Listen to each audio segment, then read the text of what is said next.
राम राम सभी किसान भाइयों को। आज मैं गांव गुरेरा से बोल रहा हूं और मैं आपको खरीफ की फसल के बारे में जानकारी दूंगा। तो यहाँ का मुख्य फसलें हैं बाजरा, मूंग, ग्वार। यही मुख्यतः बोई जाती है। ये खरीफ फसलें हैं।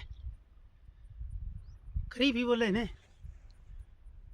अच्छा, तो इसमें ज़्यादातर किसान कैश में प्रॉफिट लेने के लिए मूंगों की बुआई ज़्यादा करते हैं, क्योंकि मूंगों का भाव अच्छा है। तो सरकारी रेट इनका पिछले साल 8582 था और इस साल कुछ और बढ़ोतरी हुई है। और लोगों ने मूंग ही ज़्यादा बोए हैं, ग्वार तो कम, और बाजरा भी बहुत ही कम बोया है। और मूंगों की पहले बुआई की थी, बारिश हुई तो उससे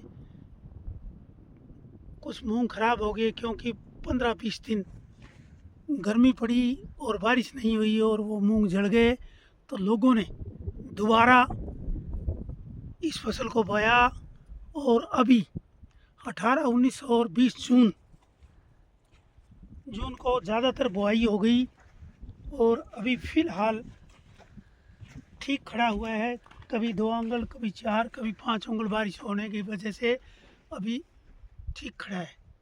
और अभी किसान भाई बारिश की इंतज़ार में हैं कि जल्दी बारिश हो जाए तो ये मूंगों की फसल और जो फसल अदर बोई है वो भी बढ़िया हो जाए और फिर उसमें गुड़ाई नड़ाई का काम शुरू कर दें।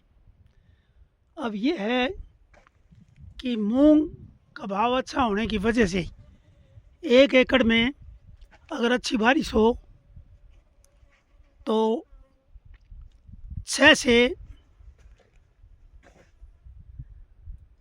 से 8 एकड़ तक 1 एकड़ में मूंग हो जाएंगे। तो इससे क्या है कि उनकी 1 एकड़ में 50,000 का 50 से 60,000 की पैदा ले सकते हैं। और मूंगों की फसल की बिजाई में थोड़ा खर्चा आता है। पहले उसकी बान सूखे में जो गुड़ाई होती है वो, और उसके बाद फिर बिजाई करते हैं, फिर उसकी नड़ाई गुड़ाई करते हैं, घास वास फूस काट देते हैं, उसको एकदम साफ बना देते हैं। और साफ बनाने के बाद में मूंग अच्छी तरह से बढ़ते हैं और अच्छी पैदावार देते हैं। फिर बड़े होने के बाद जब फाल आ जाता है, फलियाँ लग जाती है, तो उस टाइम लटों का प्रकोप होता है। तो लटों को मारने के लिए किसान को हर हफ्ते 10 दिन में स्प्रे करना पड़ता है दवाइयों का, जो लट मार दे। जैसे कई एक प्रकार की दवाइयाँ हैं, उनका होता है स्प्रे। फिर वो करीब 9वें महीने के लास्ट तक ये फसल बन के तैयार हो जाती है। और फिर लोग क्या है, इसको या तो हाथ से कटवाएंगे, कंबाइन से इसको कटवाते हैं और फिर साफ कर करके अपने घरों में रख लेते हैं और बेचने के लिए तैयार हो जाते हैं।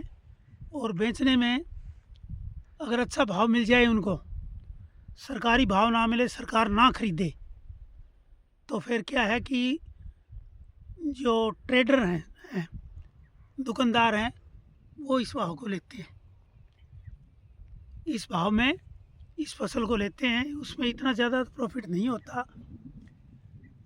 लेकिन कम रेट में बिकती है। अगर सरकार मंडी में खुद खरीद करे एजेंसियों के थ्रू या डायरेक्ट, तो उसमें ज़्यादा फ़ायदा होगा। तो ये रही मूंग के बारे में।